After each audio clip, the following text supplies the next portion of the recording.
Jom sama-sama kami. Caranya mudah. Hanya klik join button. Terima kasih. Bila anak dia lahir akikah, dia baca sallallahu ala Muhammad sallallahu alaihi wasallam, sallallahu ala Muhammad sallallahu alaihi wasallam. Maka datanglah datuk menggendong cucu, membawa yang baru lahir. Dia ingin mendapat barakah daripada salawat Nabi Muhammad sallallahu alaihi wasallam. Ustaz yang akan datang, dia sambut dengan marhaba. Marhaba ayya nur rol aini marhaba. Dia senang menyambut Muhammad sallallahu alaihi wasallam, cintanya. Itulah mengapa dia ucapkan salam seakan-akan Nabi hadir bersama dia. Assalamu alayka ayyuhan nabiyyu wa rahmatullahi wa barakatuh. Padahal menurut kaedah bahasa Arab ini salah. Kalau orangnya jauh, assalamu alaihi, assalamu alaihi, nun jauh di kota Al-Madinah Al-Munawwarah. Mengapa assalamu alaika?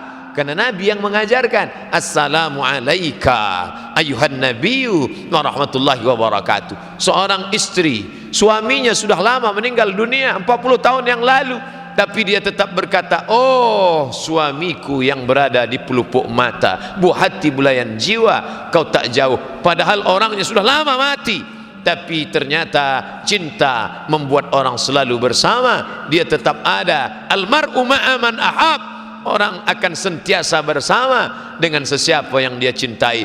Kita tidak gila, kita tidak berkata Muhammad ada di depan mataku, tidak. Tapi kita merasa cinta, dia tetap ada bersama kita di dalam hati sanubari. Mengapa? Perasaan dekat. Dan ketika kita sampai ke depan makamnya, melelehkan air mata. Assalamu alayka ya Rasulullah, assalamu alayka ya Habiballah, assalamu alayka ya khaira khalqillah, assalamu alayka ya safwatallah. Itu bukan perbuatan ahlul bid'ah. Siapa yang melakukan itu?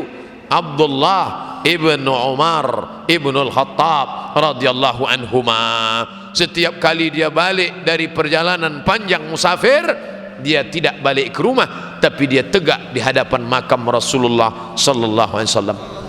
Apa kata dia? Assalamu alayka ya Rasulullah, assalamu alayka ya Habiballah, assalamu alayka ya safwatallah. Hari ini orang mengucapkan salam, dia dengan lantunan suaranya, assalamu alaik azkal azkiya, assalamu alaik azkal azkiya.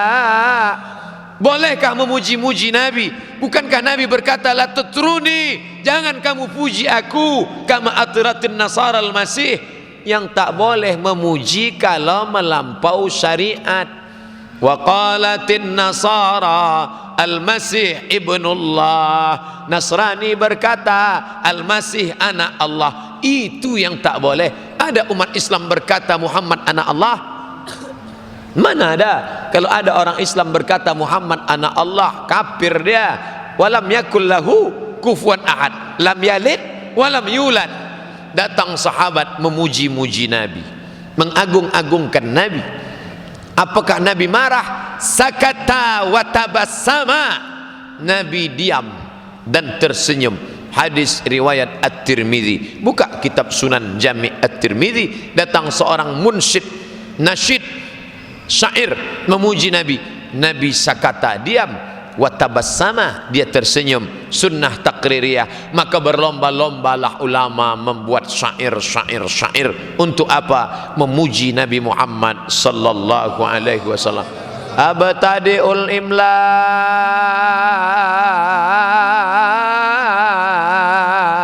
abismizatil aliyah mustadirna faidal barakati ala ma ana lahu wa aula. Dia ingin memuji Nabi sallallahu alaihi wasallam. Sakata wa tabassama. Maka di dinding makam Nabi, nanti bila pergi ke Makkah, singgah ke Madinah, tengok makam Nabi, keliling atas makam Nabi ada tulisan dengan kayu yang dipahat itu adalah pujian-pujian kepada Nabi SAW. Kaligrafi tulisan Arab dari mulai matuk pintu Babus Salam sampai keluar Babul Baqi, dari Babus Salam sampai Babul Baqi yang ada di dinding pujian kepada Nabi Muhammad sallallahu alaihi wasallam.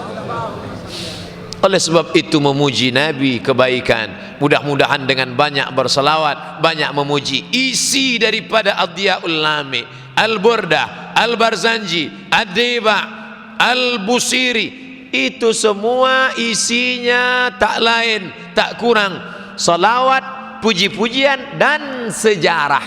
Maka bacakan syair Barzanji, bacakan artinya, kerana di dalam ada sejarah Nabi Muhammad sallallahu alaihi wasallam. Walamma tamma min hamlihi syahrani ala ashuril aqwalil marwiyah. Ketiga sempurna hamil dalam kandungan bundanya, syahrani 2 bulan lamanya. Tufiya bil Madinatil Munawwarati, meninggallah bapaknya di kota Al-Madinah Al-Munawwarah. Abuhu, bapaknya Abdullah. Maka anak-anak pun tahu apa yang dibaca itu adalah syairna. Syair apa?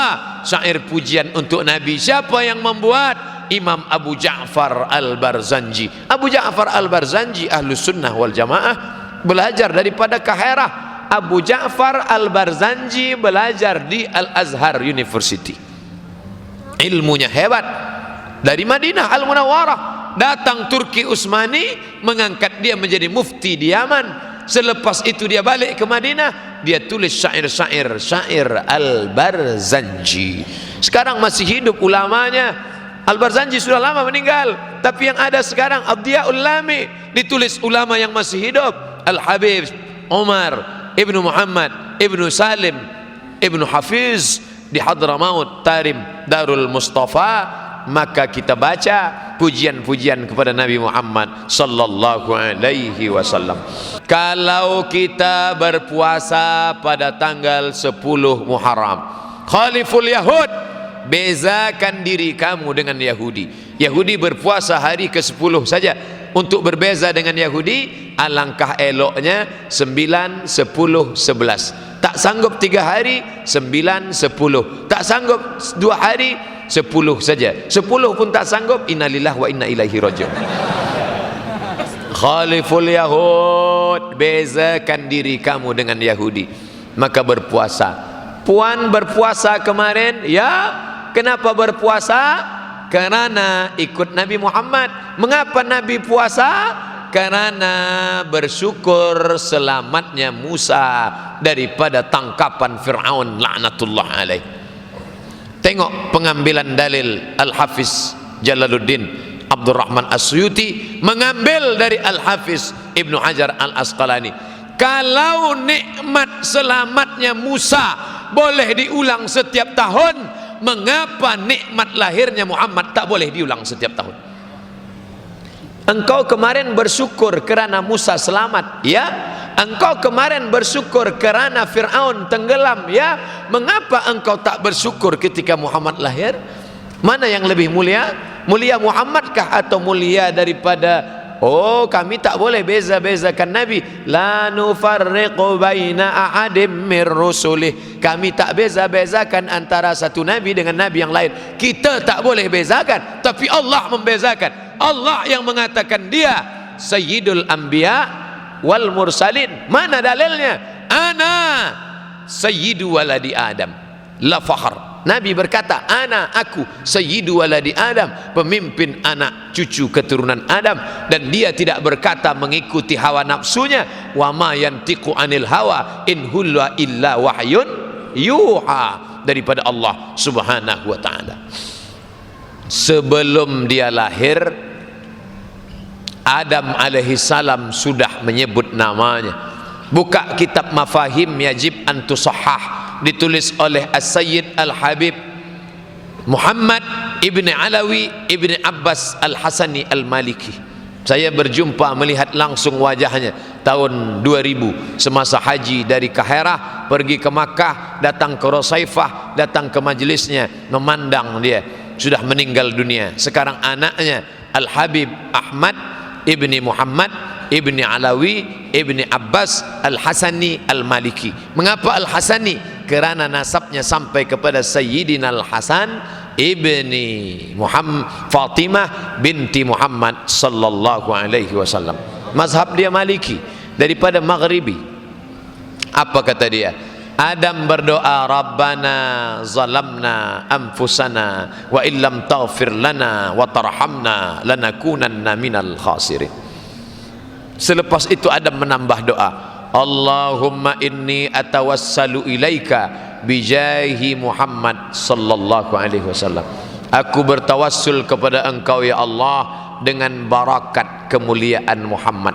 Allah bertanya, bukan kerana Allah tak tahu, Allah Maha tahu, tapi Allah ingin bagi tahu bagi sesiapa sahaja yang tak tahu dan tak mau tahu. Hai Adam, dari mana engkau tahu nama Muhammad?